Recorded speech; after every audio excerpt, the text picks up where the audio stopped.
बिस्मिल्लाहिर्रहमानिर्रहीम। अस्सलाम वालेकुम। तुर्की के मुतासरीन को $30 मिलियन अतिया करने वाला गुमनाम पाकिस्तानी मिल गया। ज़राए के मुताबिक दुनिया की ताकतवर तरीन बैटरी की ईजाद करने वाला मुजीब इजाज एक पाकिस्तानी है जो अमेरिका में वन नेक्स्ट एनर्जी नामी कंपनी चला रहे हैं। ये बैटरी सिर्फ एक चार्ज करने में किसी भी इलेक्ट्रिक गाड़ी को 1200 किलोमीटर तक का तवील सफ़र करने के काबिल बना सकती है।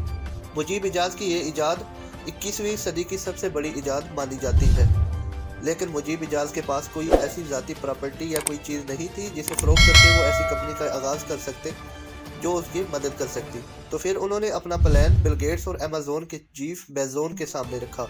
मज़कूरा दोनों शख्सियात को उनका प्लान पसंद आया और उन्होंने मुजीब की कंपनी में $25 मिलियन तकरीबन 4 अरब 50 करोड़ पाकिस्तानी रुपए की सरमाएकारी कर दी।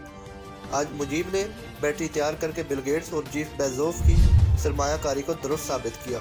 मुजीब इजाज की बैटरी को एलोन मस्क की टेस्ला मोटर की जानिब से अपने गाड़ियों के नए मॉडल एस के लिए मुंतखब करना न सिर्फ मुजीब के लिए बल्कि पाकिस्तानियों के लिए बड़ी फ़ख्र की बात है।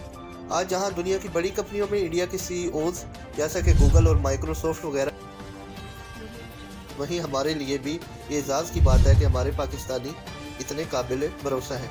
तो ये वो शख्स हैं मुजीब इजाज जिन्होंने $30 मिलियन की रकम तुर्की में ज़लज़ला मुतासरीन के लिए वक्फ की है। तो मज़ीद ख़बरों और तज्ज़ियों के लिए हमारे चैनल को सब्सक्राइब और वीडियो को लाइक ज़रूर कीजिए। शुक्रिया।